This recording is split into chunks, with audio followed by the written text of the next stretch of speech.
La drague directe, pure et dure, pas de censure. Bienvenue dans le Coach Drague Podcast. Je suis Consti de CoachDrague.com. Quels sont les traits de personnalité chez l'homme qui attirent les femmes instinctivement? Pourquoi offrir un bouquet de fleurs n'est finalement pas une si mauvaise idée que ça? Pourquoi est-ce qu'à la base, les femmes cherchent un mâle protecteur? Mais, paradoxalement, elles sont aussi attirées par le salopard, le coureur de jupons, le bellâtre instable, le séducteur. Comment expliquer ça? Et pourquoi est-ce que c'est toujours la voisine que tu entends gémir quand elle fait l'amour et jamais le voisin? C'est ce dont nous allons parler aujourd'hui. Chers auditeurs, l'épisode d'aujourd'hui est un épisode particulier. Il y a quelques jours, Hippolyte, le gros dragueur, a interviewé personne d'autre que le seul, l'unique, le véritable, le formidable Frédéric Delavier. Cet ancien powerlifter est l'auteur de plusieurs livres sur la musculation, dont le best-seller Guide des mouvements de musculation, qui s'est vendu à plus de 2 millions d'exemplaires à travers le monde. 2 millions! Incroyable! À mon sens, Frédéric est un génie. À part tout ce qui est powerlifting, culturisme et fitness, il est surtout passionné par l'anatomie et le dessin. Quand j'ai vu ses dessins, j'étais bouche bée. Je n'avais jamais vu ça et je peux comprendre qu'il a vendu tellement de bouquins. Pour en savoir plus sur Fred Delavier, je t'invite à visiter son site frédéricdelavier.com. Abonne-toi aussi à sa page Facebook et à sa chaîne YouTube. Tu trouveras les liens vers son livre, son site web, sa page Facebook et sa chaîne YouTube en dessous de ce podcast sur le site du Coach Drague Podcast. Avant de commencer, je vais te demander, cher auditeur, de nous pardonner, car la qualité du son n'est pas top. Mais ça va, c'est potable. Il y a un petit bug de temps en temps, et si Hippo te semble maladroit par-ci par-là, je vais te demander de lui pardonner. C'est sa toute première interview. Mais heureusement que Frédéric a fait preuve de beaucoup de compréhension et de compassion. Frédéric, je t'en remercie, et je te remercie surtout de nous avoir consacré ton temps et d'avoir partagé ce contenu de qualité avec nous. Et Hippo, merci à toi pour l'idée et pour l'initiative. Cher auditeur, sans plus attendre, voici l'interview. Chers auditeurs, bonjour, ici Hippolyte de Coach Drague. Aujourd'hui j'ai l'honneur et le privilège d'interviewer un grand nom dans le monde de la musculation. Je suis sur le point d'interviewer Frédéric Delavier, auteur du best-seller mondial Guide des mouvements de musculation. Frédéric est un excellent dessinateur, passionné de biomécanique et de musculation, mais pas seulement, car aujourd'hui nous n'allons pas parler de musculation, mais bien des origines de l'attirance physique entre hommes et femmes et l'origine de certains comportements féminins. Donc tout ça afin de tirer certaines conclusions vis-à-vis de la séduction. Et le comportement masculin, parce que les deux sont liés. Tu peux pas mettre le comportement féminin sans les comportements masculins. Ouais, c'est ça qu'on fait avec les autres, si tu veux. Puisque à la fin, donc si les femmes ont certains comportements, c'est parce que ça fonctionne. Et puis si les hommes ont certains comportements, c'est que ça fonctionne, même si ces comportements peuvent paraître un peu primitifs quand on les explique. Ouais, tout à fait, c'est lié, ouais, c'est sûr. Je propose qu'on rentre directement dans le vif du sujet. Ouais. Donc, avec ma première question. Pour toi, quelles sont les caractéristiques physiques chez les hommes dont les femmes sont naturellement ou instinctivement attirées? Physique, hein, pas comportemental. Ouais, d'abord physique et puis on verra peut-être le trait de personnalité, quoi, comportemental. Il y en a pas mal, hein. C'était à la base, c'est avoir l'air, on le voit dans les vestons, hein, c'est avoir l'air viril, dans les caractères de larges épaules, tu vois, qu'on est bien conformé. Donc on voit les gens, même les politiques, qui se mettent des vestons avec des épaulettes en plus, tu vois, on va l'air marqué. Alors, maintenant on voit tous les jeunes qui font de la musculation, qui s'entraînent pour plaire l'été, pour avoir l'air musclé.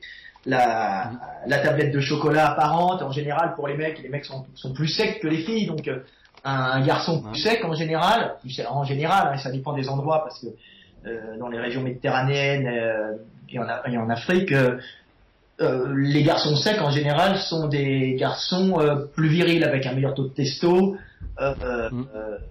plus en forme. Donc c'est pour ça qu'il y a le culte de la plaquette de chocolat qui montre qu'on est jeune. Parce que quand on vieillit, on a moins de testo, et puis on s'enrobe un peu, et puis on se retrouve avec des fois même des mamelles dû à un peu une estrogénisation, c'est-à-dire qu'on a un peu d'hormones femelles, on aromatise. On n'aromatise pas. On a un peu plus d'hormones femelles et moins de testostérone.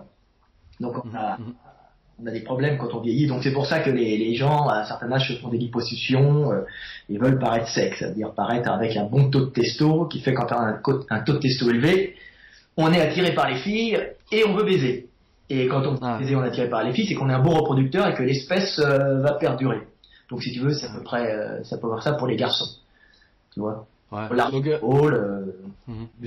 Donc si on fait la musculation, mieux vaut viser la masse plutôt, le fait d'être sec plutôt que la masse, quoi. Oh, c'est un peu des deux, hein. Un mec tout maigre et sec, c'est pas top non plus, tu vois. Après, il y a des pays où les filles sont moins attirées par la plaquette de chocolat, tu vois. En Russie, c'est un pays froid où il faut avoir quand même une légère couche de gras. Elles sont plutôt attirées par des physiques plus viriles, plus brutes, tu vois, parce qu'il y a le froid. Donc en Russie, les gens sont tout le temps couverts d'un petit panicule adipeux, tu vois. Il y a qu'à voir Fedor, le champion de MMA, pour voir ça. C'est un physique typique russe, tu vois, et viril pourtant, tu vois, qui attire. Ouais, je vois.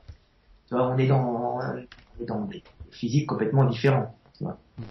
En Afrique, il faut être sec, les garçons sont secs, et par contre les filles on les recherche un peu gras, c'est-à-dire être capable d'avoir un peu de réserve pour pouvoir nourrir bébé, tu vois. Donc, on voit souvent les Africains qui sont attirés par les filles avec des fesses rebondies. Elles ont déjà les fesses un peu inclinées les fesses vers l'arrière, avec le bassin incliné vers l'avant, tu vois, les Africaines. Donc, mais là-dessus, avec de la graisse, ça prouve qu'elles ont de la réserve pour nourrir bébé, qu'elles seront de bonnes reproductrices. Mais bon, ça c'est dans l'inconscient, hein. On voit les gens qui se mettent des vestons, qui essayent de sécher avant l'été, la liposuction pour le mec de 50 ans qui essaye de rester attractif. Bref, on voit c'est physique, le physique de l'homme. Donc tout ça c'est lié un peu au fait d'être très bonne santé et donc d'être à la base un bon reproducteur. Voilà, et d'être en bonne santé et d'être encore jeune. C'est-à-dire s'il commence à être un grassouillet, c'est que tu perds ta testo, tu vois. Donc on va avoir l'air encore bien, tu vois. C'est bien qu'après 40 ans, les garçons s'enrobent un peu, tu vois. Ils produisent moins de testo, bien qu'ils puissent encore se reproduire.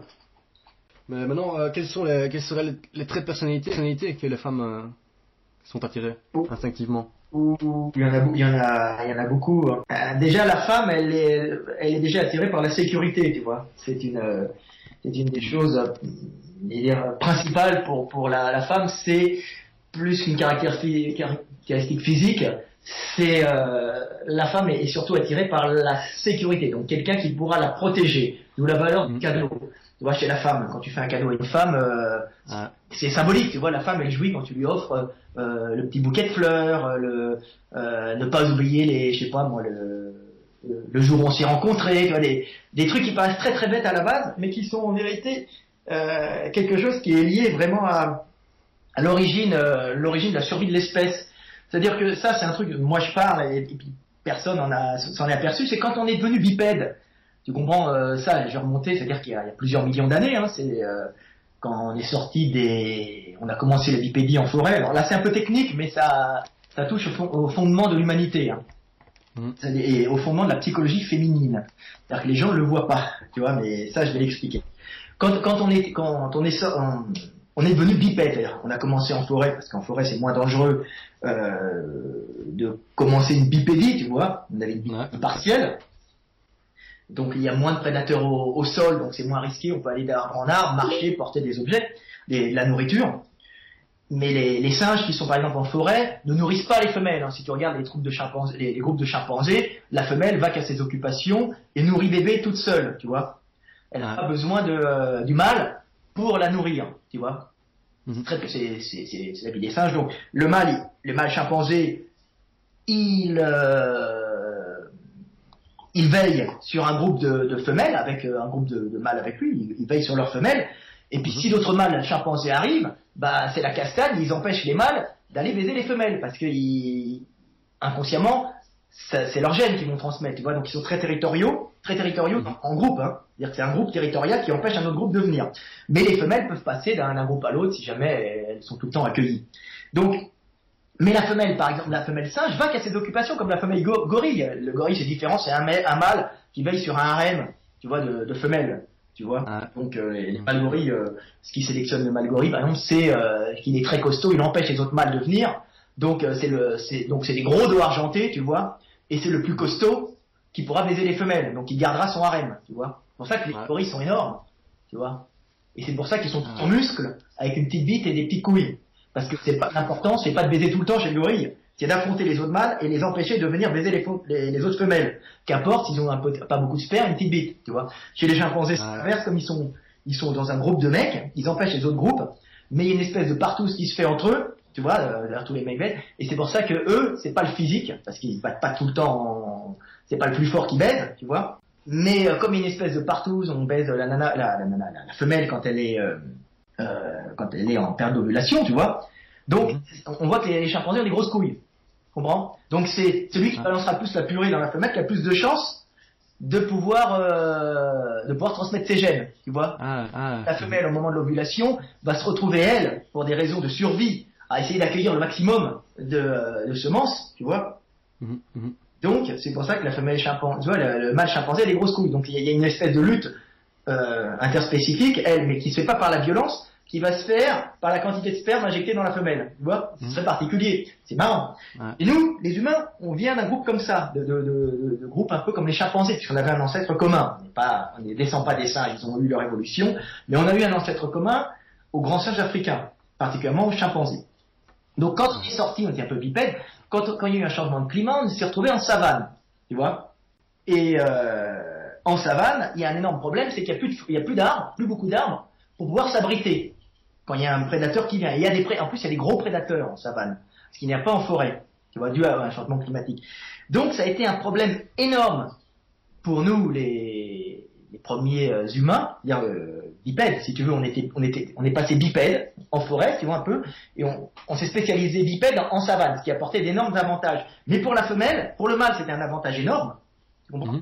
C'est-à-dire qu'il pouvait aller chercher la nourriture, il voyait de loin les choses arriver, mais il y avait un énorme problème qui se posait pour la femelle, tu vois, c'est que elle portait son petit dans les bras et plus sur le dos ou sur la nuque, comme les gros singes, comme les grands singes africains, tu vois. Donc elle pouvait pas fuir quand il y avait un grand prédateur qui arrivait. Donc elle était à courir avec un bébé dans les bras. Faut avoir essayé pour voir que c'est pas possible. Il est trop lourd. C'est des gros singes quand même, tu vois. Les femelles, elles abandonnent pas les bébés. Le mâle, d'ailleurs, un mâle, lui, il va abandonner, il va le balancer, monter. Tu vois, on n'a pas la même conception de la survie. La femelle, elle meurt avec son enfant. Les femelles, et attention, même les femmes maintenant actuelles mourraient avec leurs enfants. Hein. Les hommes, plus dur, tu vois. On n'a pas le courage de la femme. On a un autre courage, je veux dire, mais pas celui-là. Donc, elles se sont retrouvées coincées près des rares bosquets d'arbres qu'il y avait en savane, est-ce que tu comprends? Donc, elles se sont trouvées très très vulnérables les derniers mois de grossesse, et surtout quand elles commençaient à avoir bébé, et elles allaitaient bébé, elles portaient bébé dans les bras, tu comprends? Donc là, elles ont trouvé le système, comment elles faisaient pour manger. Elles peuvent pas s'éloigner de l'arbre. Si elles s'éloignent de l'arbre, elles se font bouffer par les prédateurs. Alors qu'un mâle, avec rien dans les bras, il peut encore fuir, tu vois, utiliser un bâton pour taper, plusieurs, faire fuir les panthères, c'est les panthères qui bouffent, voire les lions, tu vois, un peu d'hyène. Donc le mâle avait moins de problèmes, tu vois. Donc la femme, qu'est-ce qu'elle a trouvé comme subterfuge pour pouvoir, pendant cette période critique, où elle porte... Trouver un protecteur. Quoi? C'est trouver un protecteur, ça. Oui, mais se trouver un protecteur qui la nourrissait, tu vois. Porter à manger. Mais les mâles, ils n'ont pas cette tendance à... si tu veux, ils ont... À l'époque, ils ne portaient pas un intérêt particulier aux petits. Ils ont un peu d'attachement comme ça, mais ça s'arrête là. Le mâle, il défend un territoire, il baise. Tu vois, il veille sur un groupe de femelles, il se vide les couilles, et il protège le territoire des autres groupes. Donc, qu'est-ce qu'a offert la femelle contre de la nourriture? Qu'est-ce qu'elle pouvait bien donner? Du cul, du sexe. Du sexe. Donc c'est pour ça que les femelles, quand elles sont passées bipèdes avec ce problème de porter bébé, d'être obligées de rester près de l'arbre, elles ont trouvé le subterfuge d'échanger du sexe contre de la nourriture. Et c'est pour ça que l'offrande de l'homme a une valeur fondamentale chez la femme. Ça veut dire que, un, elle prouve qu'elle est encore fertile, et deux, qu'elle pourra survivre. Tu comprends? Une femme qui reçoit des cadeaux d'un homme, c'est qu'elle est, à la base, encore fertile, et qu'elle pourra survivre. Elle dépendait de cette nourriture, tu vois, quand elle a eu petit. Et c'est énorme.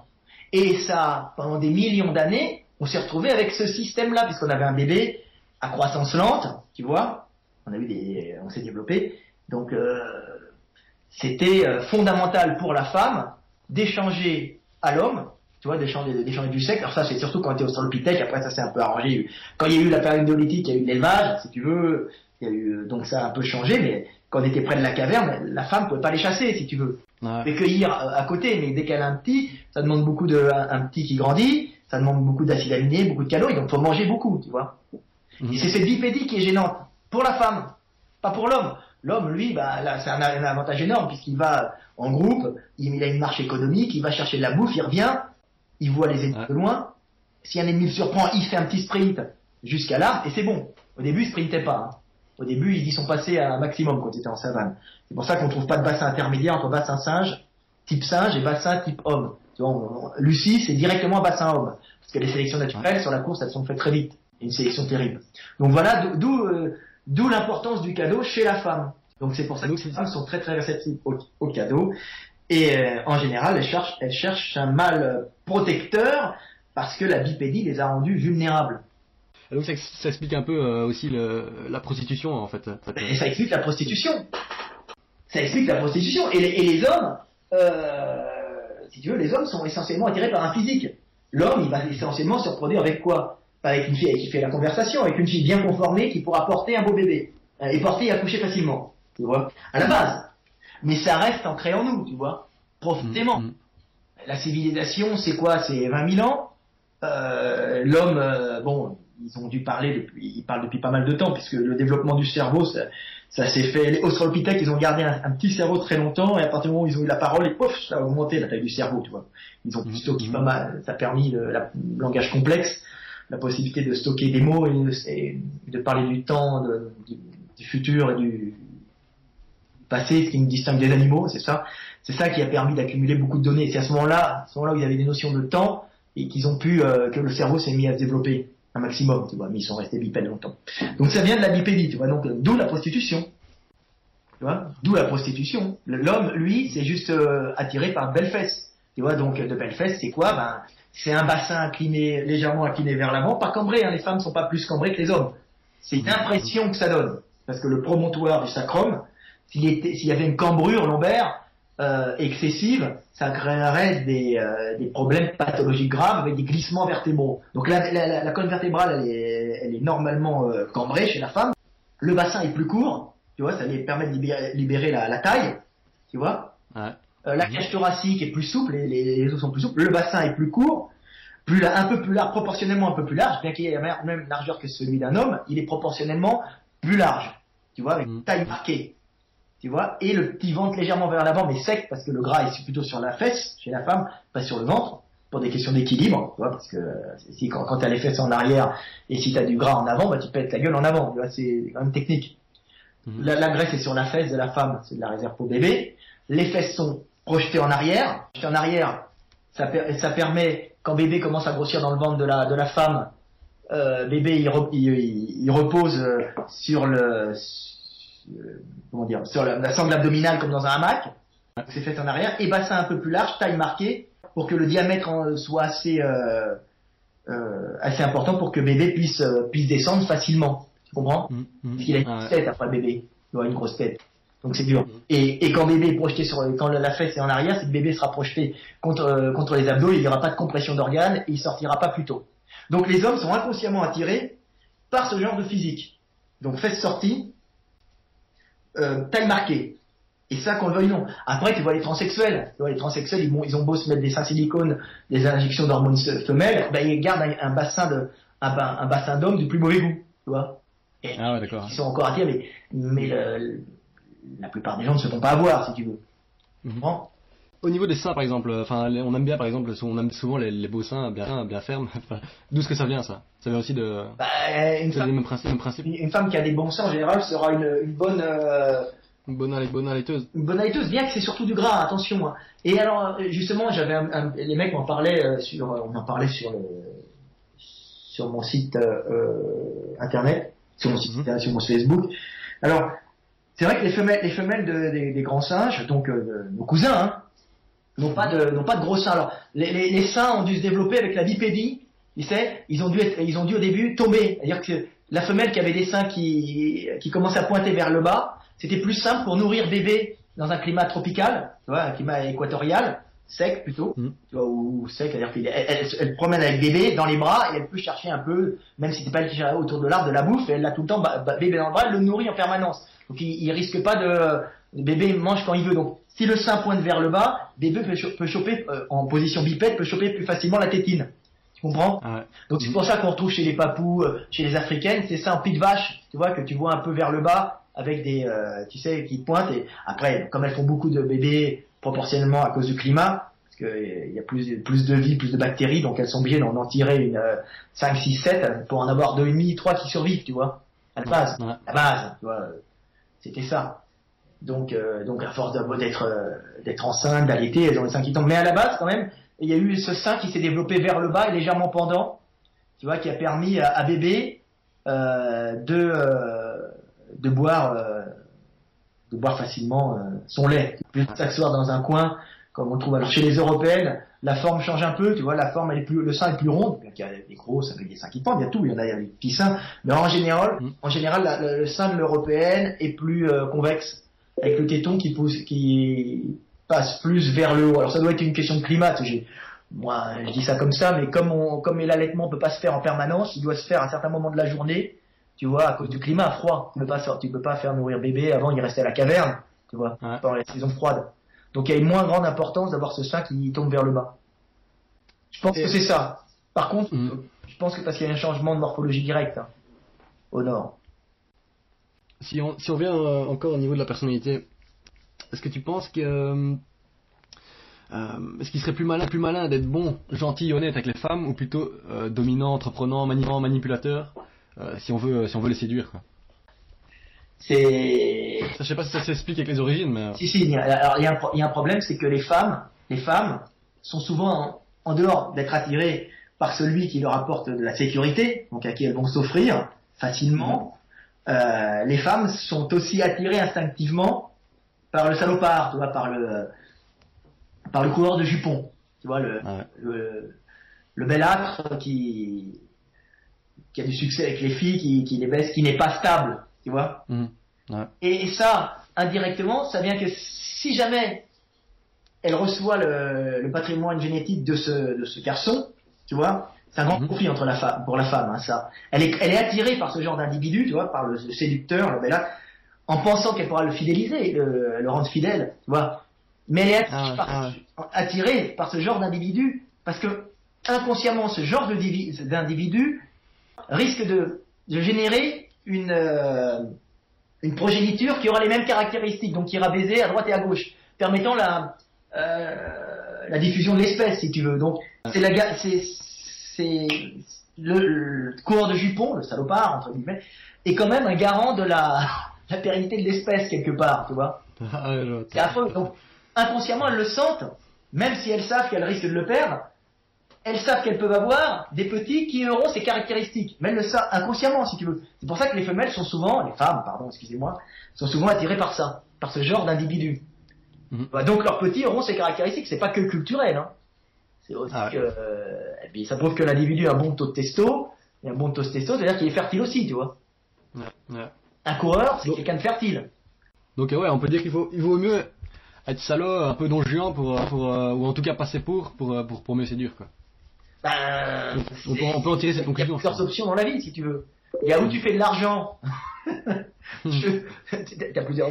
T'es un peu gros, mais il y a les lunettes et chauve.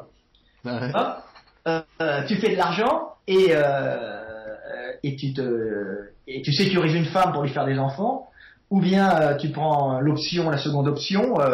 Si t'as pas d'argent, tu vois que tu risques pas de réussir par le travail et de pouvoir sécuriser une femme, tu prends l'option séducteur.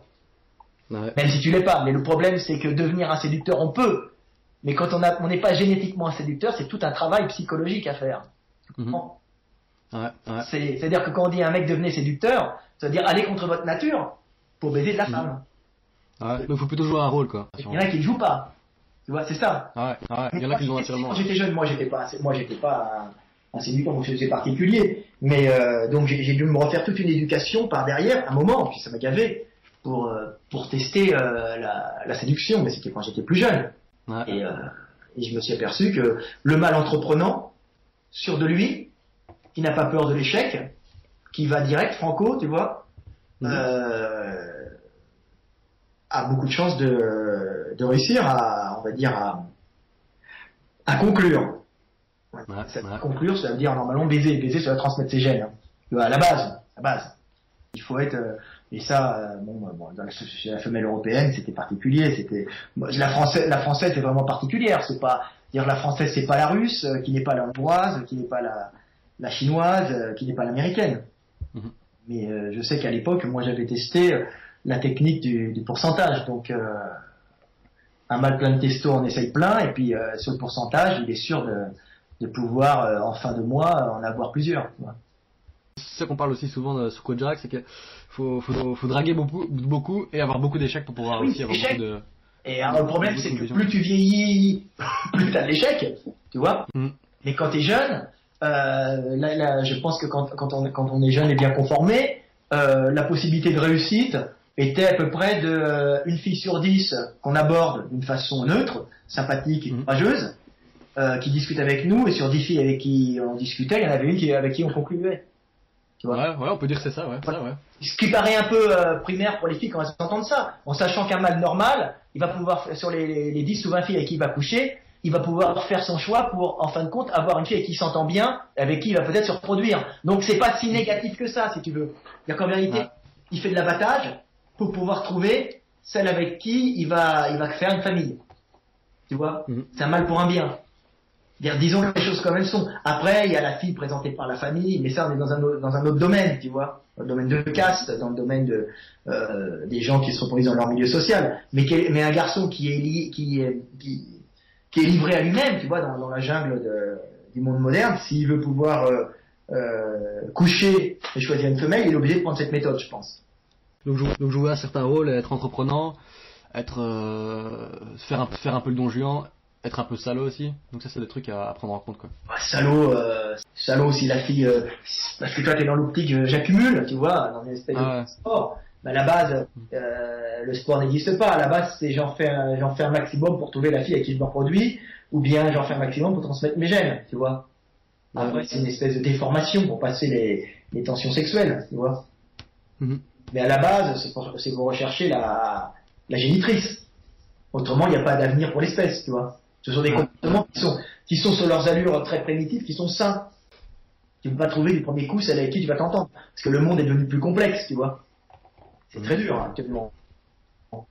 Et les Français, c'est pas les Russes, comme je te dis, c'est complètement différent. C'est pas les Africaines, c'est encore autre chose. C'est pas les mêmes types de sociétés, tu vois. Ouais. Je me posais la question, en fait, pourquoi les femmes gémissent-elles, enfin crient-elles, on va dire, lorsqu'elles font l'amour, en fait. Ah oui, ça c'était, t'avais entendu mon petit message là. Pas une vidéo que j'ai fait. Ouais, j'ai vu un truc par rapport à ça. Ça c'est pas de moi. Moi j'ai trouvé le coup de la bipédie, c'était fondamental. Le coup de la bipédie où la femme est devenue, si tu veux, entre une salope, entre guillemets, une salope pour le bien de l'espèce, tu vois.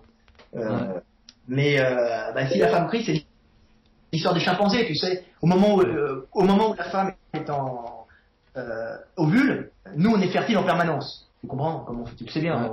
On est fertile. Demain une copine vient, elle ovule, hop, on baise après-demain aussi, et on peut se reproduire quand on veut. Tandis qu'une femme, elle est obligée de calculer son coût, c'est-à-dire qu'elle est obligée d'être le plus réceptif possible aux autres hommes au moment où elle a une ovulation, tu vois. Donc c'est pour ça qu'à la base, les femelles, on était des espèces de chimpanzés, tu vois. Les créationnistes fictifs vont me critiquer, mais à la base, on était des singes bipèdes issus d'un même ancêtre que le chimpanzé avec nous, tu vois. Donc il fallait que la femelle soit le plus réceptive possible. Donc au moment où elle ovulait, quand un mâle venait avec elle, elle commençait à s'accoupler, elle avait l'intérêt pour elle de faire un maximum de bruit pour en attirer un maximum, tu vois, un maximum de mâles. débat. Alors que l'homme, tu vois bien que l'homme, en général, quand il fait l'amour, c'est rare d'entendre l'homme crier. On n'entend pas son voisin crier, on entend sa voisine. Ça, c'est un truc classique, tu vois. Donc la femme crie inconsciemment pour attirer un maximum de mâles. Alors il y a les mecs qui disent, tu crois que si la voisine crie, je peux aller frapper à la porte? Non, parce que tu vas tomber sur le voisin, déjà, un, et deux, parce que c'est inconsciemment en elle, elle a pas envie que tu viennes. Mais c'est plus fort qu'elle, c'est de l'instinct. Tu vois. Mais à la base, c'était ça, c'est-à-dire attirer le maximum de mâles, tu vois, quand tu es en période d'ovulation, pour avoir le maximum de chances d'avoir une semence fertile, tu vois. Ah, d'accord. En elle. Donc le mâle, il copulé avec elle, il partait, pensant qu'aucun autre mâle allait arriver, et un autre venait, et pof, pof, pof, et lui mettait un ou deux, tu vois, ou trois. Mais dans la soupe, dans l'espèce de soupe qu'elle va avoir dans son vagin, tu vois, il y a en fait le spermatozoïde le plus vivace, c'est le meilleur qui va remonter, tu vois. Par flagelle. C'est la lutte. Pour pouvoir pour que les ovules qu'elle a, elles n'ont pas en quantité industrielle, les ovules, soient sûrs d'être fécondés. Justement, je me pose la question, ça paraît un peu bizarre comme ça, mais pourquoi ce n'est plus le cas, hein? Pourquoi la fille en période d'ovulation n'enchaîne pas les conquêtes? Je crois que c'est une question un peu sociologique, mais je veux dire. Bon, quand même, je pense que les filles, elles ont beaucoup de variations. Tu sais, on dit femmes varient, je sais pas quoi. Il y a les femmes, elles ont beaucoup de variations au niveau du comportement, tu vois. Au cours d'un cycle menstruel, il y en a qui vont être dépressifs, qui vont être en forme. Après, ça remonte. Après, elles vont être attirées par le garçon. Elles vont s'offrir plus facilement à une certaine période. Et les femmes sont comme ça. Alors après, elles sont plus fixes. À un certain moment, elles se fixent. Quand elles commencent à avoir bébé, elles se fixent, si tu veux. Tu vois, c'est obligatoire. Alors l'homme, lui, continue à coucher. Après, les femmes, elles sont souvent, quand elles ont leurs enfants, pour voir comment elles se comportent d'une façon très stricte avec leurs petits. Elles vont plus à droite et à gauche. C'est pour ça qu'on voit chez certains mammifères, pour relancer les cycles menstruels des femelles, ils tuent les enfants, tu vois. C'est chez les lions, je crois, mais il y en a plusieurs. Je pense que les gorilles font la même chose, tu vois. Quand ils arrivent, et puis un mâle argenté dégage un autre mâle argenté, un dos argenté, tu vois. Un gros mâle, un dos argenté alpha dégage un autre. Bah, en général, ils s'arrangent pour dégager ou tuer les petits, tu vois. Ah ouais, d'accord. Elles tentent, tu vois, parce que pendant qu'elles allaitent, elles sont pas disponibles, tout ça. Donc, c'est cruel, la nature. Ouais, en termes de séduction, là, on peut surtout en retenir que, il faut être entreprenant, il faut mettre la cible, donc la femme qu'on désire séduire en sécurité. Ouais. Faut être aussi un peu, montrer aussi qu'on sait séduire, même si c'est pas vraiment le cas, il faut montrer qu'il faut qu'on multiplie les conquêtes. Et insistant aussi, tu vois. Ça paraît pas, mais pas partir au premier échec. C'est-à-dire que tu vois, ou t'accumules, ou bien tu peux insister sur une fille. C'est-à-dire qu'au bout d'un moment, il a vraiment insisté celui-là, donc c'est quelqu'un qui a de la volonté, tu vois. Plusieurs systèmes. Alors, trop insister, c'est une connerie aussi, tu vois, tu vas perdre de l'énergie. Tu vois, c'est très très particulier. Et elles sont encore victimes de leur comportement. Pas victimes, mais elles ont encore ce comportement, ces comportements acquis en elles. Cette animalité qu'elles ont du mal à gérer, comme nous, hein. Mais ouais, je me posais surtout la question de la personnalité adoptée vis-à-vis des femmes qu'on veut séduire, en reprenant en compte de nos origines, quoi. Ne pas leur en vouloir pour leur côté intéressé. Ouais. Tu vois, c'est surtout ça. Ne pas en vouloir aux femmes pour leur côté intéressé, tu vois. Et ne pas leur en vouloir quand elles sont attirées par l'afro-jojo séducteur, tu vois. Et pas par le bon garçon, tu sais, qui arrive avec des fleurs, timide. Tu sais, le timide, l'amoureux transi, ça marche pas chez la femelle. C'est-à-dire qu'il a pas un taux de testo assez élevé, tu vois. Ah ouais, d'accord. Ouais. C'est horrible, tu vois. Alors, ça peut être un très bon garçon qui est prêt à tout lui donner. Il fait pas preuve d'initiative, tu vois, de virilité, entre guillemets, ça marchera pas. Tu vois, faut se forcer des fois. Ouais, donc le mec gentil, donc vraiment le gentil, le nice guy est un peu considéré comme un mauvais producteur. Il est gentil, tu vois. Il est gentil, c'est ce qu'on dit en France. Ça marche pas. Tu sais, moi, c'est simple. Quand j'étais jeune, j'ai essayé de séduire les filles, j'avais beaucoup de problèmes. Alors, j'étais musclé, je faisais du bodybuilding, j'étais jeune. Pas du bodybuilding, la muscu. Je m'habillais bien, je venais, et puis j'abordais les filles comme ça. Bonjour mademoiselle, Et puis je voyais les filles qui me regardaient, l'air dégoûtées. J'ai dit, je suis bien. Et là, c'était à l'époque, je vois deux petits jeunes de banlieue, tu vois, les migrations des Maghrébins, tu vois, qui arrivent, qui étaient sur les champs. C'était deux blondes qui étaient là, c'était des étrangères sûrement. Moi, j'avais essayé de les aborder, mais très gentiment, comme ça, j'étais beau garçon. Bonjour mademoiselle, ça va? Et les nanas m'ont regardé l'air, dans le genre, qu'est-ce que c'est que ce pauvre mec? J'ai vu deux racailles de banlieue arriver. Bonjour mademoiselle, ça va, tout bien? D'abord les filles effrayées. Bon vas-y, on t'invite au McDonald's, viens manger, tu vois, comme ça. Et ben j'ai vu les filles qui les suivaient. Tu vois. Alors, elles n'avaient pas conscience que c'était des pauvres, c'est vrai, parce qu'elles venaient d'un autre pays, tu vois. Deux, les mecs, ils attaquaient avec uniquement ce qu'ils pouvaient, donc leurs couilles. Et là, j'ai vu que les mecs, ils montraient leur virilité, tu vois. Et c'est ces deux petites racailles qui m'ont apporté beaucoup dans la vie, tu comprends? Et après, j'ai fait comme eux. Je suis allé insistant chez les filles, tu vois. Ah, bonjour mademoiselle, ça vous dit, je pourrais discuter avec vous. Je voyais la fille. Oh mais casse-toi. J'ai dit, dommage, je suis quelqu'un de sympathique et intéressant, on aurait pu sympathiser. Et là, tu vois, hop, ça pouvait passer, tu vois, t'insistais. Ouais. J'insistais comme avaient insisté les deux racailles de banlieue. Et deux racailles de banlieue qui en vérité, y allaient avec leurs couilles. Réellement avec leur testo, il n'y avait pas d'autre moyen pour eux, tu vois. Ouais. C'était fort. Ces mecs-là m'ont appris beaucoup, tu vois. Donc y aller avec ses couilles, tu vois. Ouais, l'audace, c'est l'approche directe, c'est ce qui marche le mieux, hein, c'est sûr. C'est ce qui marche le mieux. Alors ça fait de la casse, mais faut y aller direct, tu vois. Et pas y aller amoureux transi, pas aller bonjour mademoiselle, bonjour. Non, t'es un mâle alpha, même si tu l'es pas, tu le deviens. C'est ça l'avantage, tu vois.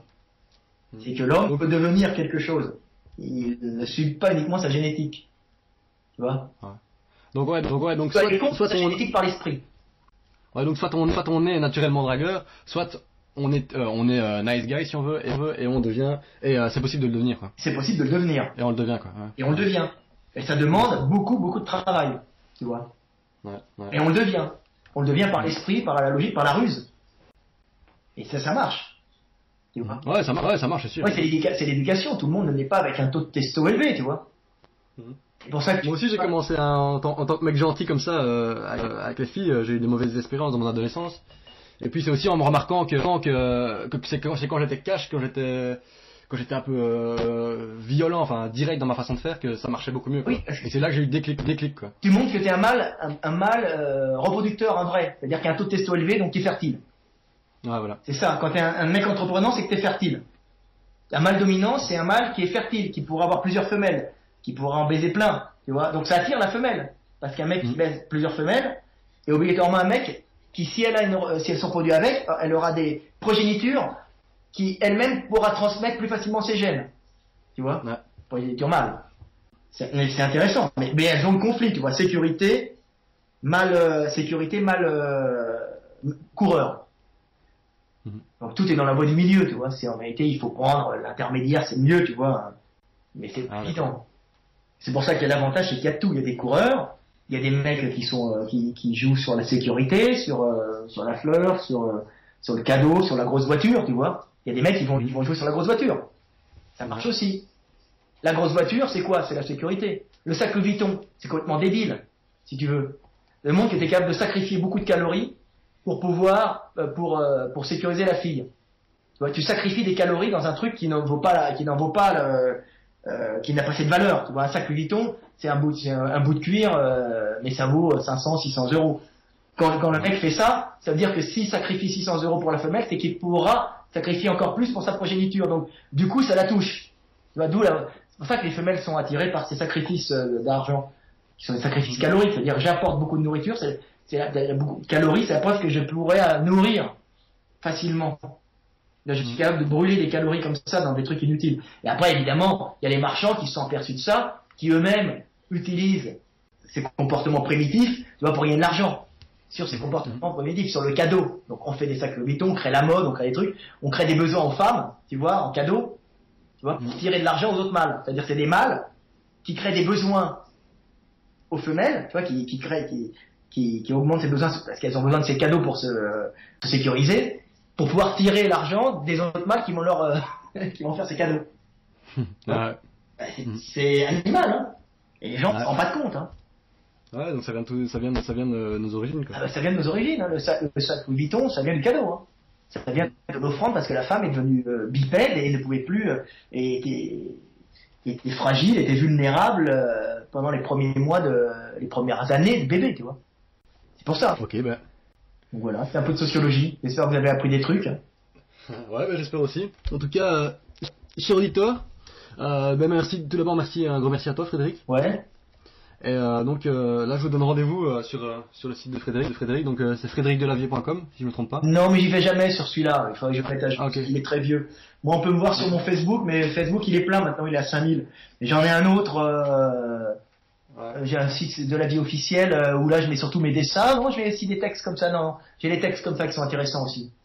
Ah ouais, c'est ça que j'ai vu. La vie officielle sur Facebook, si vous voulez. C'est marrant. Mais en tout cas, votre site, il est pas mal, il est bien fait, j'ai regardé, c'est joli. C'est agréable. Ouais, merci beaucoup. Et il faut avoir confiance en soi. Et puis, si on n'est important. pas un mal alpha, on devient. D'ailleurs, justement, je suis en train d'écrire un article sur faut-il être un salaud pour être un bon séducteur. Et donc la réponse, elle est plutôt oui. Enfin, je nuance un peu, donc vous verrez, cher auditeur. Oui, un salaud, mais en sachant que le salaud a comme fonction quand même de transmettre ses gènes et qu'il utilise justement l'attirance qu'ont les femmes pour les salauds pour transmettre ses gènes, si tu veux. Et il n'est pas réellement salaud, tu vois. Ça lui permet de choisir dans un lot de femelles celle avec qui il s'entendra le mieux. Pour élever les petits. Un couple qui s'entend mieux peut élever les petits plus facilement. Puisque l'amour, c'est un sentiment humain, hein, c'est un sentiment, l'attachement amoureux, ça n'a comme fonction uniquement de solidifier une union entre mâle et femelle pour pouvoir aider à se développer, tu vois, des petits à croissance lente. Ça veut dire que quand il y avait nos petits, au bout d'un an ou deux, ou trois, ils pouvaient partir dans la nature sans problème. Il n'y avait pas besoin de ce sentiment amoureux, tu vois. Il s'est développé, il y a une sélection qui a fait qu'il y a eu une sélection d'attachement au cours du temps parce que nos petits sont devenus à croissance de plus en plus lente, de plus en plus complexe au niveau cérébral, tu vois. Ils se développaient lentement pour être indépendants dans la 10e année, dans la 15e année, et puis moi, maintenant, on voit Tanguy, tu vois le film, à 30 ans, il est encore chez ses parents, tu vois. Donc c'est pour ça qu'il y a le sentiment amoureux, parce qu'on est des petits à croissance lente, tu vois. Autrement, plus le petit est à croissance rapide, moins il y a le sentiment d'attachement dans le couple animal, tu vois. Si tu veux, c'est comme le mariage. Le mariage n'était pas fait pour marier deux homosexuels, tu vois, et dire qu'ils s'aiment. Le mariage est fait pour responsabiliser les familles, tu vois, à la base, hein. Parce que justement, on a des petits à croissance lente, tu vois. Donc s'il y en a un qui meurt dans un monde comme ça, nos petits, c'est à 15 ans, 16 ans qu'ils sont indépendants, tu vois, à l'époque. Donc c'est pour ça qu'il y a eu les mariages qui ont été faits, des espèces d'unions symboliques qui ont fait pour responsabiliser les familles. S'il y en a un qui meurt, on continue à nourrir l'enfant et la femelle. Ou le mâle et l'enfant, tu vois. C'est le mariage, il n'est pas fait pour qu'on dise je t'aime, tu vois. Je t'aime, c'est un peu bidon, si tu veux. Le véritable, l'amour, il est fait, l'attachement, pour pouvoir aider des enfants. Des enfants qui sont vulnérables très longtemps. C'est ça la base de l'amour entre un homme et une femme. Ce qui n'a rien à voir avec le sacrifice, tu vois, de la partie pour le tout. Ça veut dire je me sacrifie pour mon groupe. Ça c'est le véritable amour. C'est ce qu'on appelle l'amour divin. Tu vois. C'est le sacrifice. Et ça c'est autre chose. C'est le sacrifice du Christ. C'est symbolique, mais c'est ça. C'est le sacrifice du soldat qui va à la guerre, mourir pour sa patrie, pour son pays. Ça c'est l'amour, tu vois. Même si c'est idiot, même si c'est des fois c'est manipulé par des gens, tu vois, on manipule, mais c'est ça. Il y a deux sortes d'amour. Ah bah très bien, merci beaucoup Frédéric. Et je te dis à bientôt. Hein. Salut. Salut. Salut coach. Oui, cher auditeur, la fin est un peu brusque. Sinon, pour le reste, j'espère que ça t'a plu. Pour terminer, je t'invite encore une fois à visiter le site de Fred Delavier. L'adresse de son site est frédéricdelavier.com. Je répète, frédéricdelavier.com. Abonne-toi aussi à sa page Facebook et à sa chaîne YouTube. Tu trouveras les liens vers son livre, son site web, sa page Facebook et sa chaîne YouTube en dessous de ce podcast sur le site du Coach Drag Podcast. Cher auditeur, je vais te demander un truc. Quand tu passes sur la page Facebook ou la chaîne YouTube de Fred, abonne-toi bien entendu, mais surtout laisse-lui le message suivant. Fred, l'armée coach drag te remercie. Fred, l'armée coach drag te remercie. Je suis Consti de coachdrag.com. Merci d'avoir écouté le Coach Drag Podcast. On se voit dans le prochain épisode. Bonne drague.